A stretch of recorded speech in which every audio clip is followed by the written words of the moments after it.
the Nazi government started its merciless war against Germany's Jews, marginalizing them through the creation of hundreds of laws and decrees that increasingly restricted their everyday lives and rights, blaming them for virtually all of the nation's economic and political woes.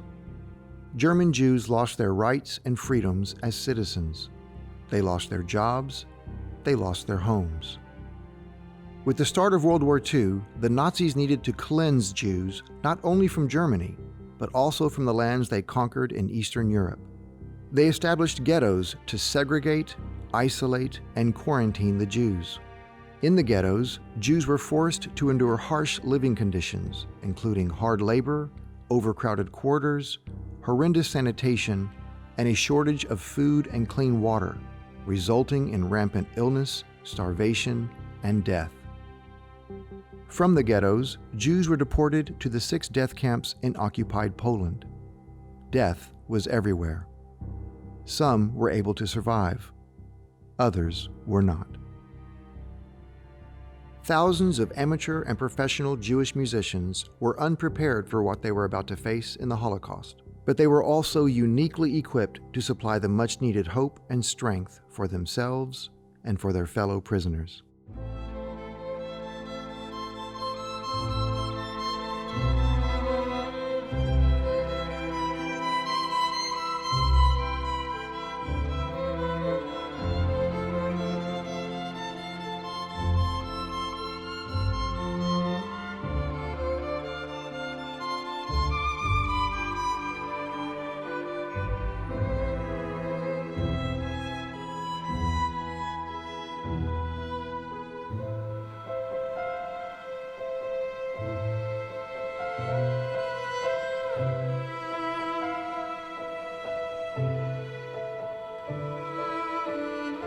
Well, in the beginning it was secret. The Germans later got to know about it, but they tolerated it. They did not prosecute or do anything. I assume their line was that as long as the UNRWA exists and as long as people work, then they should have some release, some entertainment. Even though living in all this poverty with all the diseases and all that, there was theater performed. There were musicians playing. There were songs written in the Warsaw Ghetto. The Vilna Ghetto tried very hard to have a theater, to have a philharmonic orchestra, to do things for the soul. Aside from theatrical or choral productions, many artists across ghettos shared songs that described their experiences and expressed their frustrations. Every song that they wrote in the ghetto had something to do with survival, and it had to do with the murder, that the whole world was standing outside, and nobody, if you can say it in English, give a damn about you. And other songs were written with a lot of hope, that we'll go out, that we'll break the gates, and we'll go out from the ghettos, and we'll start our life all over again. Different from other camps and ghettos, Theresienstadt was disguised as a spa town and presented as a model ghetto by the Nazis. It was, in fact, a ghetto, a concentration camp, and a transit camp. Famous Jewish musicians, artists, and academics, as well as ordinary Jews, were imprisoned there. The Nazis hid their true intentions. That time, the trains were coming already inside the ghetto. Our teacher was a music teacher. She was Zionist. She organized a group of children, and this group was called, in Hebrew, Yad Tomechet. It means helping hand. They let us go to the train when some transport would come, and to help to carry for some old people their luggage. They came from Germany under the notion that they are going into a spa, that they will be looked after, they will live in a hotel. They paid a lot of money in Germany to be in a Carlsbad, a spa. And here we come, not in the best dressed children. So when we came, they didn't like us at all. They were yelling at us. They thought that we are stealing, their stuff. They brought in suitcases with evening dresses and long gloves and hats with feathers and all that. And of course, these people were dying 200 a day. They didn't know what was waiting for them. Like other ghettos and camps, Theresienstadt was a place of filth, hunger, and disease. So many prisoners died from illness and starvation that the Nazis provided it with its own crematorium to dispose of the bodies. Even so, the artistic community rallied with an outpouring of creative expression, comforting and supporting the entire community. The immense talent within Theresienstadt resulted in a thriving cultural life within its walls. All these great artists, which I had known as international artists and as artists in Berlin, were there and performed their life's work. Those few hours, or whatever time we had, you forgot. You forgot that, the misery, you forgot that fear of the tomorrow, which may end up in gas or whatever. You heard the music, you heard what the composer were telling you or the interpreter was trying to give you. And these were hours of pure joy, as much as you can call joy in camp. I had to work and care for others. I could forget about my own troubles. That's where the singing came in. That's where the conducting services came in with choir. We went to the sick rooms. The air was non-breathable, but we sang and made us feel important. In concentration camps, the need for distraction and support was no different than in the ghettos, but expressing cultural life was much more dangerous. For this reason, Jews supported each other with music in secret, often in the dead of night. In the Bergen-Belsen concentration camp, in the Sonderlager, a few Zionist youth did go from barrack to barrack, came into ours, and in the darkness they sat down and started to sing Hanukkah songs. We had the neighboring barrack with the Czechs, and the Czechs were great musicians. One of them, Alfonso Weissa, he transcribed Smetana's opera The Kiss for male voices only from memory. And then he performed with his singers in the Czech barracks. He performed The Kiss from the beginning to the end. So I have to live here, and now I'm going to make that life as livable as possible. You cannot replace a great musical line, what it does to you, by anything else. That this is not something special which you do on certain occasions, but it is part of the need for something which nothing else can fill it but the great expressions of music. In Dachau, with the help of prisoners who were professional instrument makers, Herbert Zipper covertly built instruments for prisoner musicians. They held secret concerts in the latrine on Sundays for up to 40 inmates at a time. So we played a short program of 15 minutes all afternoon. It was the only time you could do it, Sunday afternoon. Your so-called free time. We had at least 30 or 40 excellent musicians who were in jail there. 2 or 3 first-rate music instrument makers. But we could make some things that sounded like music. Some Jews sang to endure their daily ordeal, hoping to escape the horrors of reality in a moment of song. And that, to me, is my saving grace for many reasons. First of all, when I sang, I forgot where I was. I got involved with the song I was singing, and I think I made the other inmates kind of happy for that half hour that I was doing. This meant so much for everybody that music really made us forget all the troubles what we had that time. Unfortunately, the Nazis cruelly exploited Jewish musicians for their own purposes.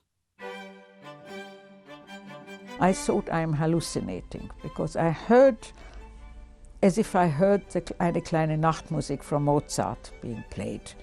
I thought, well, I'm hallucinating in this hell. There can't possibly be, a Mozart music. There were bands in practically every concentration camp. Obviously, the Germans can't do a damn thing, or let's put it, the Nazis can't do a damn thing without music. We had roll calls in the morning and in the evening, and the band played German marches and whatever else was necessary. They were all prisoners, but that was their job. The daily task of counting thousands of prisoners as they left for work detail and returned in the evening was daunting.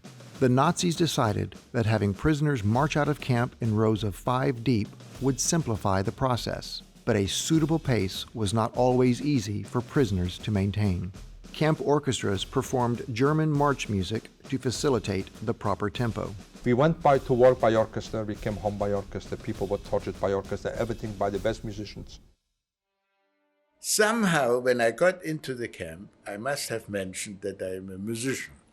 So I was requested to join the band in Birkenau. There I got a violin in my hand and I had to play. This girl who was processing me asked me, well, how's the war going and where do you come from and what did you do before the war? And like a fool, I said, I used to play the cello, and I thought it was a crazy thing to say. What importance can that have in Auschwitz?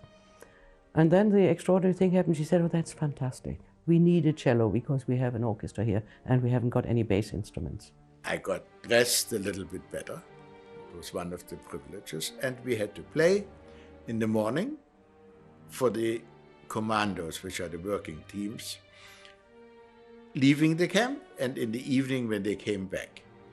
The rest of the day we had to work, but there were certain moments where we had to entertain the SS. Like, for instance, we had to be always prepared for some Germans to come in and ask for something. We played light music, you know, it wasn't very serious music. Though many camps had orchestras, some commandants grew particularly proud of their ensembles and began utilizing them in creative ways to gain status among their fellow officers. He had special uniforms made for these guys and took them on gigs to different concentration camps around Auschwitz to show off what he had there.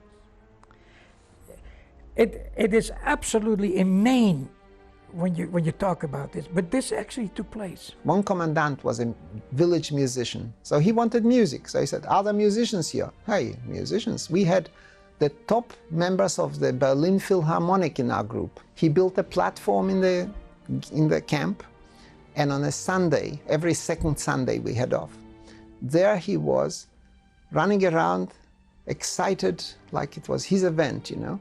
And we were standing in columns at ease, and he brought in people from the village. His officers came in with girlfriends, with wives, women dressed in summer dresses with wide-brimmed hats. I mean, a sight we hadn't seen.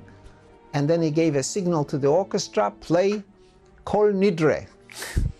And they played Kol Nidre, and we stood and we cried, and they played Kol Nidre.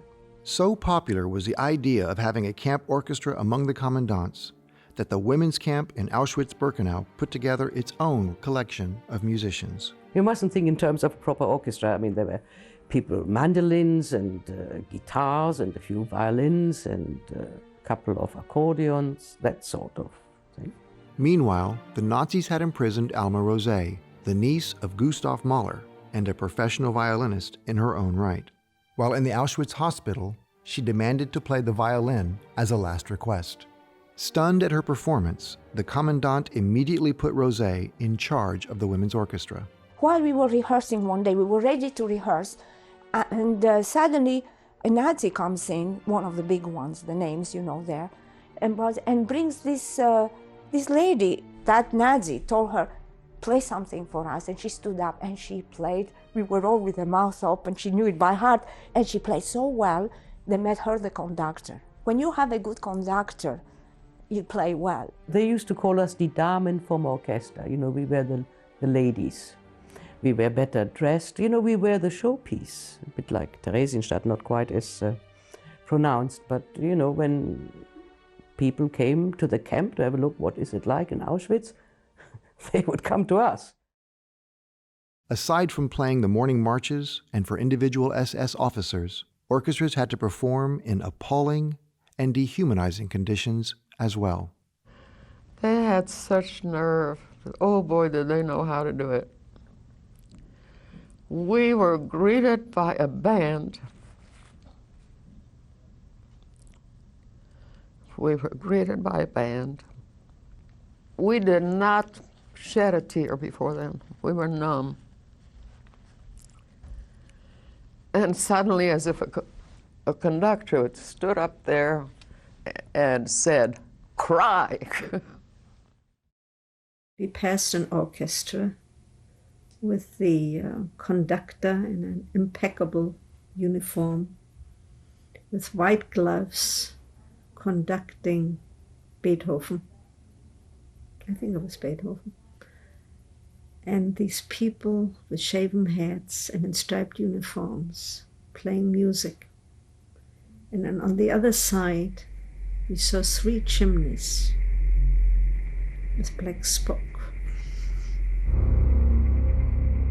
I mean, I was asked at an interview once, how did you know there were gas chambers in Auschwitz?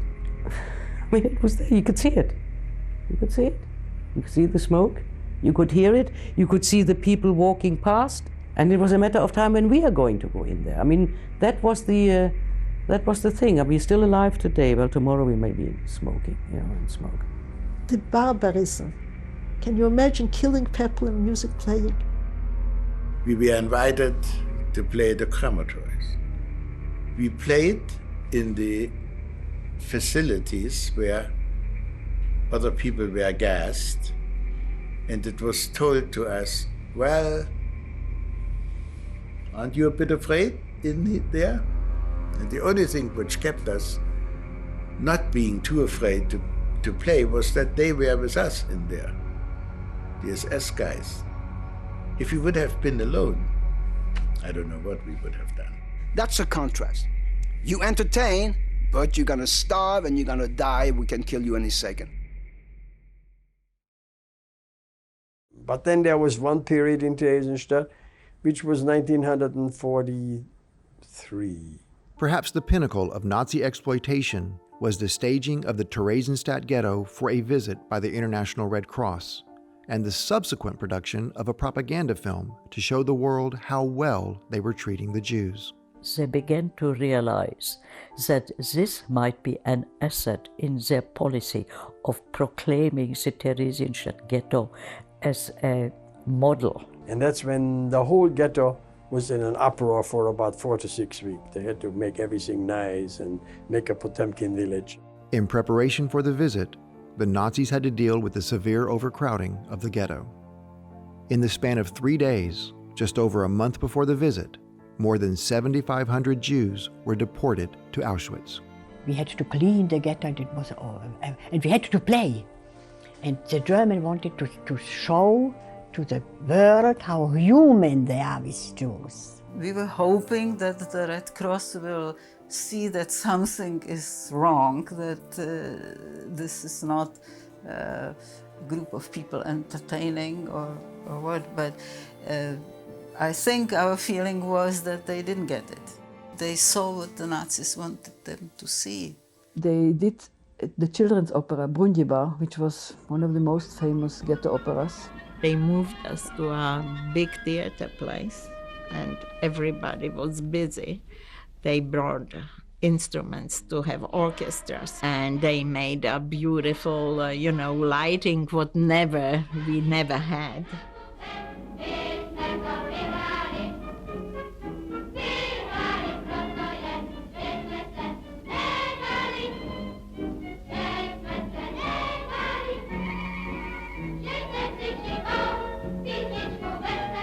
The end is like, if we unite and if we stick to the truth and are not afraid, we are going to overcome anything. The victory song was that we overcame Hitler. And we sang that with such energy. It was part of the resistance against the Germans. We wanted to show them that we will one day win this war.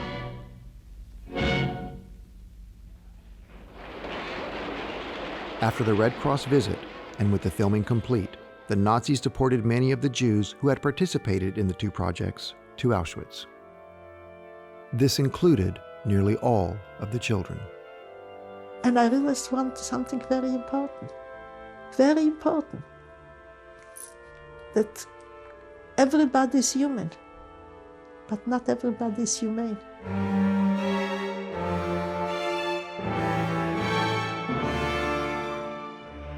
As time passed, Jews relied on music in a variety of public and private ways to resist both the Nazis and the pervading atmosphere of despair.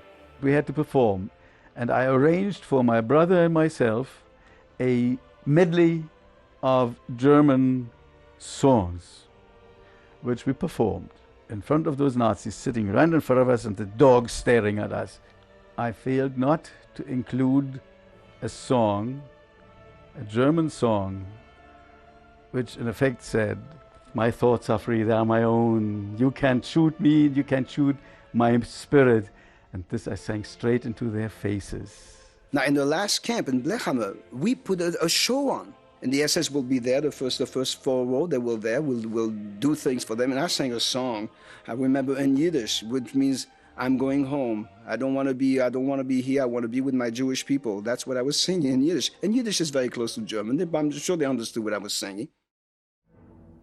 The Dachau song had its own life without me. I just wrote it for the people, some kind of resistance, sometimes to give them hope. And if things begin to arouse the imagination of people, whatever it is, they begin to have their own life. Perhaps the most moving example of Jewish defiance was a powerful act that continues to resonate: the staging of Verdi's Requiem at Theresienstadt.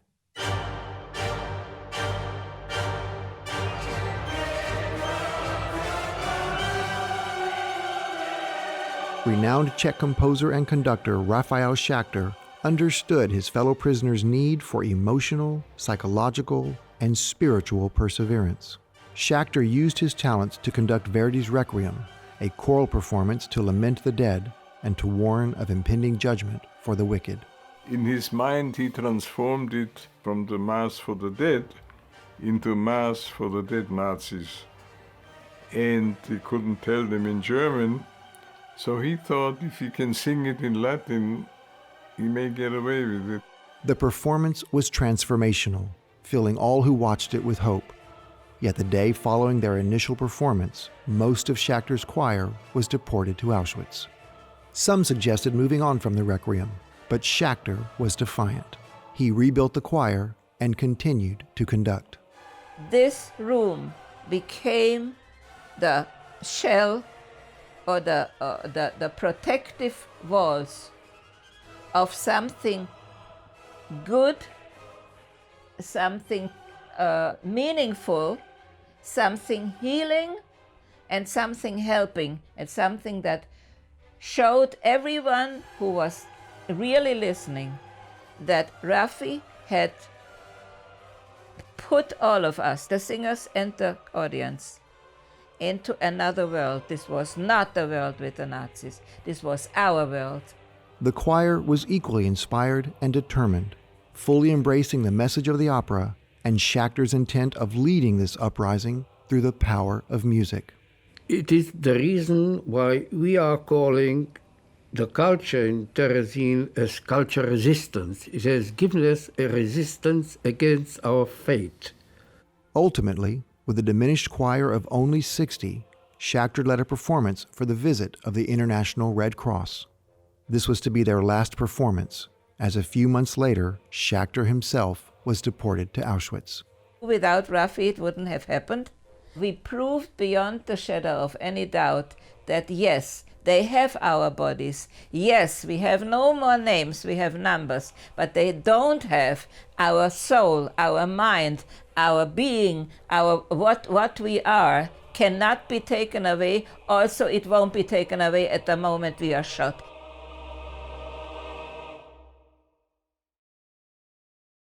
Lev Aronson was a renowned European concert cellist when Germany invaded Riga, Latvia in 1941. Upon his arrest, the Nazis confiscated his beloved cellos. In order to save his life, Aronson identified himself not as a musician, but as a welder. When placed in an impossible situation that would almost certainly result in his death, Aronson found an unexpectedly practical means of secretly utilizing music to ensure his survival. They took us 5 people out one day, and the 2 Germans came out and said, you have to load up this track. If you don't do that, within 1 hour, you'll all be shot and buried in this coal. You don't have a watch. You don't know what is an hour anymore. What do you know what is an hour? How long is an hour? And in my mind, I was singing a cello concerto. But when it was over, I knew that it was 20 minutes. 20 minutes, the next concerto, Saint-Saëns concerto, let's go. Work, and Saint-Saëns concerto went in my mind. And then another concerto went in my mind. And so, in an hour, it was done. It was 3 concerti. I had 20 minutes apiece. As powerful as music was in helping prisoners resist the Nazi-imposed terrors of the camps and ghettos, it was perhaps even more vital as a source of inner strength, providing the resilience needed to persevere. My mother was sent away. This was the lowest moment of my life. I couldn't eat, I couldn't drink, I couldn't sleep. And I remember I went in the street. I know I would find the place where it happened. This voice said to me, now you alone can help yourself. And in the next moment, the 24 etudes by Chopin. I came home, I sat to the piano, and I played for hours and hours and hours. And it helped me. Slowly, slowly, I got again physical and mental force. In the end, the work that set these prisoners free was not the cruel hard labor required by the Nazis, but the labors of love and support expressed through music and song, shared with fellow prisoners in the ghettos and camps. Suddenly, they heard some human words, some human expression of excellence, and they began to understand it. And this excellence really made them feel also like human beings again. These people in this terrible, undescribable situation, without eating, ill, this was their food. They didn't die because they got this food. Not bread and not butter, nothing. This food. Culture saved the life of some of these people. Amazing. At the end of the war, camps and ghettos were liberated by Allied forces. Without a family or a country to go home to, Jewish survivors were faced with another layer of pain and suffering on their road to recovery. Though music was vital in helping prisoners endure the camps, we cannot help but reflect on the souls we lost and the beauty they were never allowed to share. How many composers' pens fell silent to the gas chambers? How many musicians who should have graced stages across the globe were relegated instead to platforms at the camps and death? Their notes may have fallen silent, but the beauty of their spirits remains. And yet, what of the songs and music written during these dark years? Many of the composers of Theresienstadt were deported to their deaths, but they left behind a handful of compositions with friends and loved ones. The songs of the Vilna, Riga, Warsaw, and other ghettos were collected and recorded decades ago, but will future generations still listen?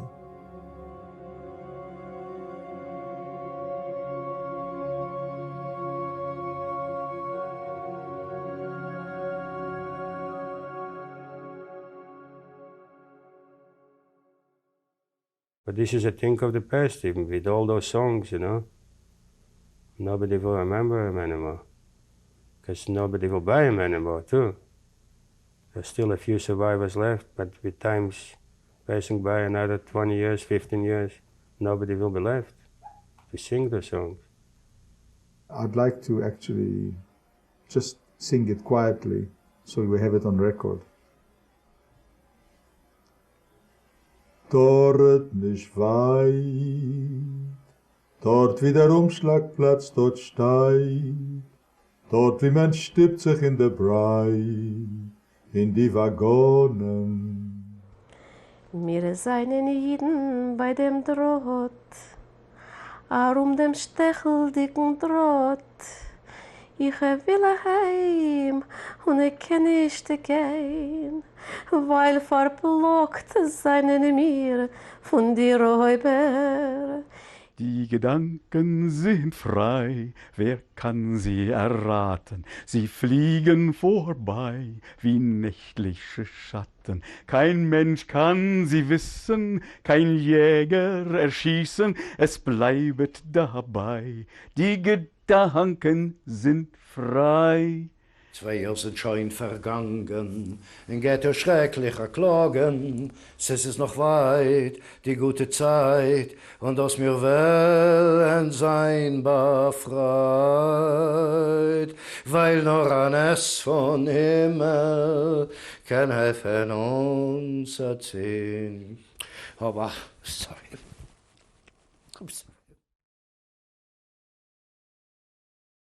Sag nicht keinmal, als du geist den letzten Weg. Hat Himmel bleiene verstellen bläue Tag. Kommen wird noch unser ausgebänkte Schuh. Es wird ein Poigson unser Trump, mir sennen du. Von grüne Palmeland bis Weidenland vom Schnee. Wir kommen mit unser Pein und unser Weh, und wo gefallen ist ein Spritz von unser Blut, spots verdor unter Gewore, unter Mut.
music, has played a great part in my survival. But sometimes there were songs that improved you not giving up.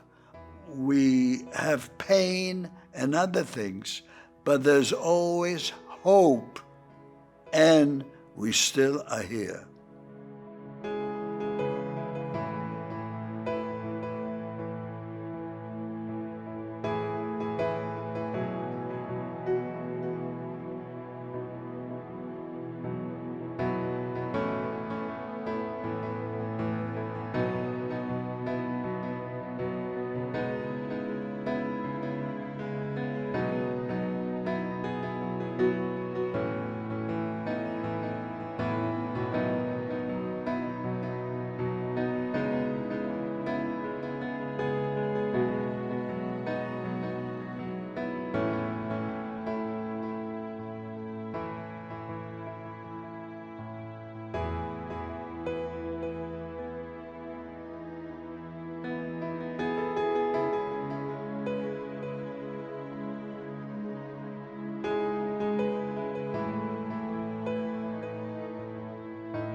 Is that okay?